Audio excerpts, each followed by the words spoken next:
नमस्कार दोस्तों, triple C की इस सीरीज में आज आप पढ़ेंगे ट्रिपल सी के first chapter introduction to computer के अंतर्गत इनपुट डिवाइस और आउटपुट डिवाइस के बारे में, जहां पर एग्जाम में पूछी जाने वाली उन सभी इंपॉर्टेंट इनपुट डिवाइसेस और आउटपुट डिवाइसेस के बारे में डिस्कस करेंगे और साथ ही साथ इनसे संबंधित जो क्वेश्चंस एग्जाम में पूछे जाते हैं उन क्वेश्चंस को भी मैं आपको बताऊंगा, तो वीडियो लास्ट तक आप जरूर देखिएगा। नमस्कार दोस्तों, मैं अभय अभय कंप्यूटर में आप सभी का स्वागत करता हूं। दोस्तों, आपके इस चैनल पर मैं हमेशा लाता रहता हूं कंप्यूटर टेक्नोलॉजी से जुड़ी नई नई वीडियोस, साथ ही साथ ट्रिपल सी ओ लेवल की टॉप लेवल की क्लासेस। तो अगर मेरे चैनल पर आप नए मेहमान हैं तो चाय कॉफी पी के जाइएगा। जस्ट टाइम जोकिंग भाई, चाय कॉफी नहीं पीना है। आपको जो सामने सब्सक्राइब वाली बटन है उस पर क्लिक करना है, साथ ही बगल में जो बेल आइकन है उसे भी प्रेस करना है, ताकि आपको ये सब कुछ मिलता रहे जो भी चैनल पर अपडेट होता है। तो आइए शुरू करते हैं आज की एक क्लास।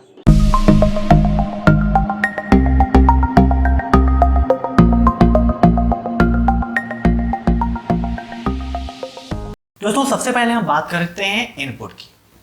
तो कंप्यूटर में जो भी डाटा या सूचना हमारे द्वारा प्रविष्ट किया जाता है उसे कहते हैं हम इनपुट।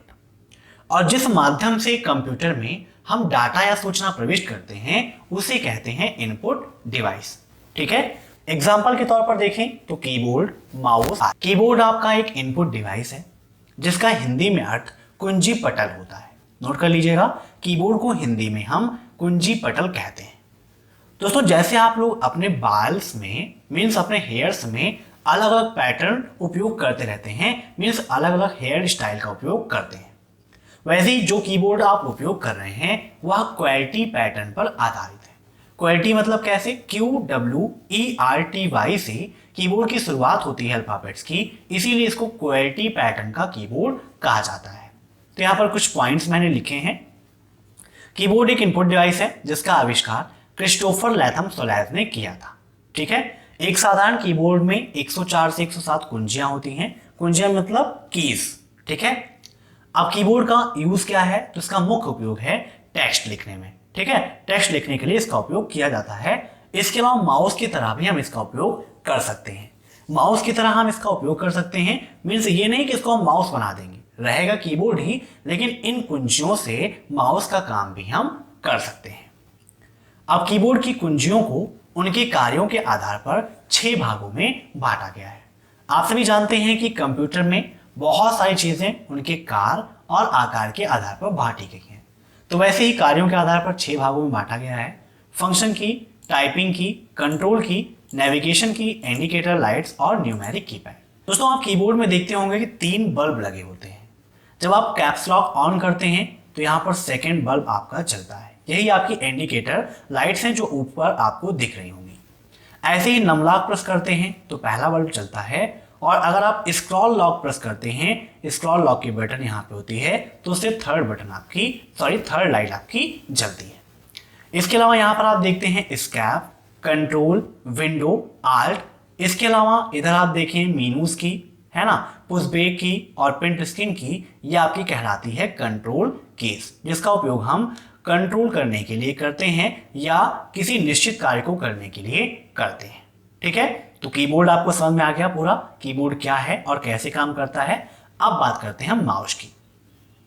यहां पर माउस का फिगर आप देख रहे हैं, जहां पर ये आपका है इधर लेफ्ट क्लिक, ये आपका राइट क्लिक, ये आपका केबल है, और ये क्या है? आपका व्हील है, मीन्स स्क्रॉल करने के लिए पेज में अप और डाउन। जैसे अभी हम अप डाउन कर रहे हैं तो ये क्या है? स्क्रॉलिंग है। ठीक है, अब यहां पर माउस के बारे में देख लेते हैं। तो माउस एक इनपुट डिवाइस है जिसे पॉइंटिंग डिवाइस भी कहा जाता है। क्वेश्चन में पूछा जाता है कि क्या माउस एक पॉइंटिंग डिवाइस है? जी हाँ, बिल्कुल सही है।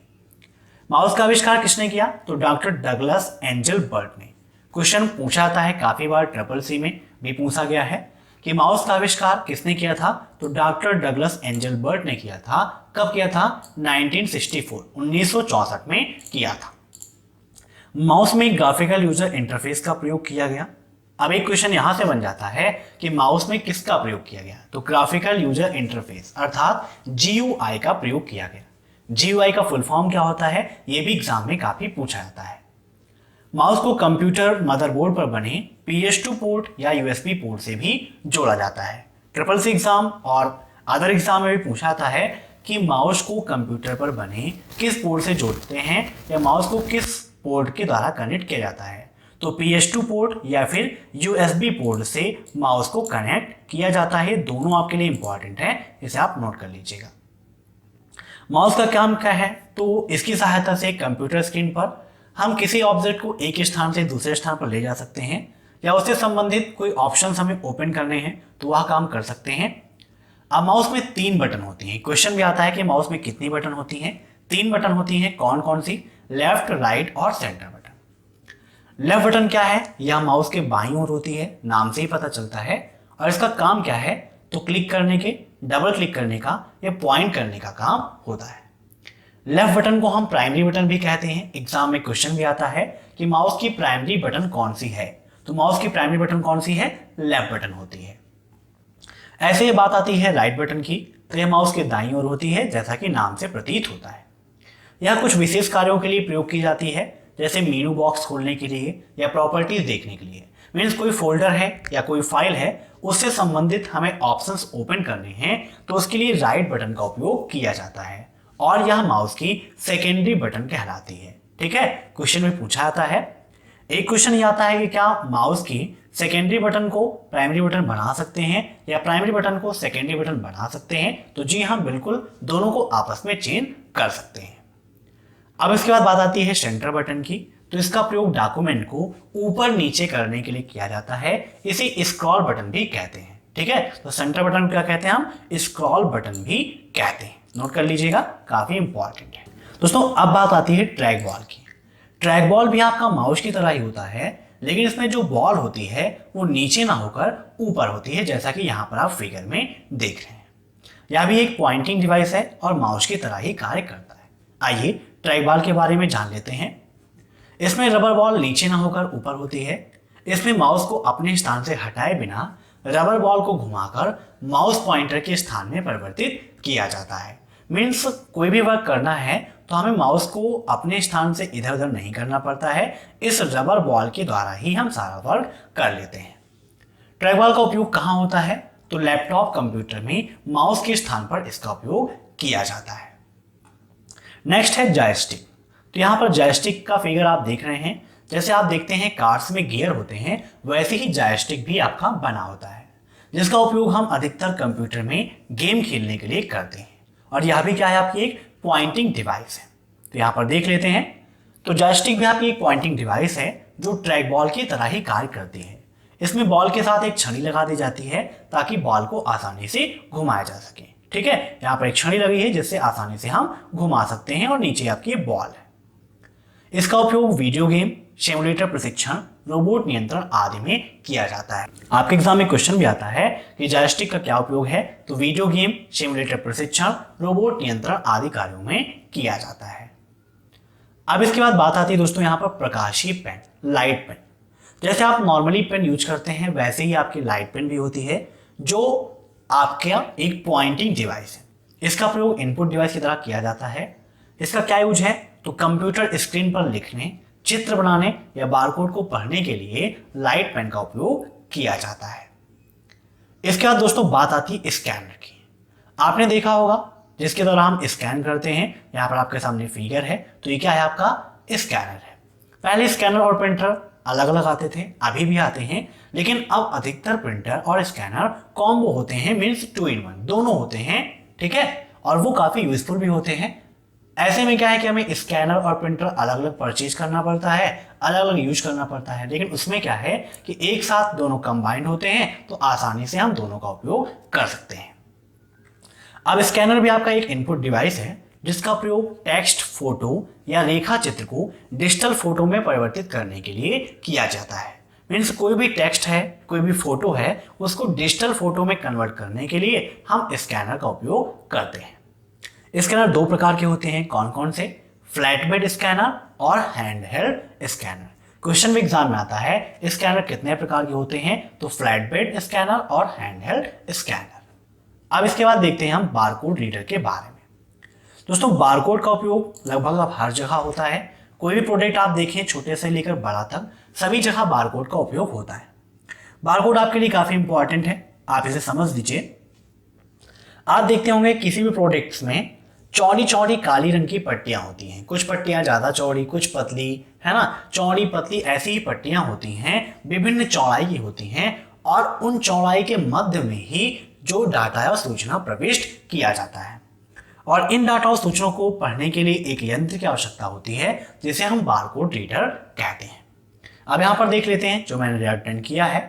तो बारकोड का आविष्कार 1940 में जोसेफ वुडलैंड और बर्नार्ड सिल्वर ने किया था। यहां से दो क्वेश्चंस आपके बनते हैं, बारकोड का आविष्कार कब हुआ? तो 1940 में बारकोड का आविष्कार हुआ और किसने किया? जोसेफ वुडलैंड और बर्नार्ड सिल्वर ने। जबकि इसका प्रसार किसने किया था? एलन हैबरमैन ने। ठीक है, एक क्वेश्चन यहां से बन सकता है कि बारकोड रीडर का प्रसार किसने किया? तो एलन हैबरमैन ने किया। भारत में सन 1998 में नेशनल इंफॉर्मेशन इंडस्ट्रियल वर्कफोर्स ने सभी उत्पादों पर बारकोड का प्रयोग अनिवार्य कर दिया। तो भारत में कब से लागू हुआ? 1998 में। और किस कंपनी ने किया था? नेशनल इंफॉर्मेशन इंडस्ट्रियल वर्कफोर्स ने सभी उत्पादों पर बारकोड का प्रयोग अनिवार्य कर दिया था। कब से? 1998। जैसा कि मैंने आपको बताया था कि बारकोड विभिन्न चौड़ाई की ऊर्ध्वाधर काली पट्टियां होती हैं और उनकी चौड़ाई और दो पट्टियों के बीच की दूरी के हिसाब से उसमें सूचनाएं निहित रहती हैं और इन सूचनाओं को बारकोड रीडर की सहायता से कंप्यूटर में डालकर उत्पाद और वस्तु के प्रकार आदि का पता लगाया जा सकता है। जहां पर आप देख सकते हैं ये आपका बारकोड है और ये आपका बारकोड रीडर है जिसके द्वारा बारकोड को स्कैन किया जा रहा है। ठीक है, जिनके बारे में जो भी पॉइंट्स मैं आपको बताए हैं ये सभी पॉइंट्स आपके लिए इंपॉर्टेंट हैं और इससे बाहर से कुछ भी आपके एग्जाम में नहीं पूछा जाता है। तो वीडियो को आप लाइक जरूर करिएगा। मैं आशा करता हूं कि आपको पसंद आया होगा। इसके अलावा दोस्तों अगर आप कंप्यूटर प्रोग्रामिंग सीखना चाहते हैं तो उसके लिए हमारा दूसरा चैनल है जिसकी लिंक मैंने आपको डिस्क्रिप्शन में दी है, वहां से आप उसे जरूर विजिट करिए और उसे सब्सक्राइब जरूर करिएगा। दोस्तों मैं आशा करता हूं कि आपको ये वीडियो पसंद आया होगा। अगर आपको ये वीडियो पसंद आया हो तो वीडियो को लाइक जरूर करिएगा। साथ ही साथ आप कमेंट में अपना सुझाव जरूर दीजिएगा कि आपको ये वीडियो कैसा लगा। Thanks for watching my video. फिर मिलते हैं नेक्स्ट क्लास में, तब तक के लिए बाय बाय।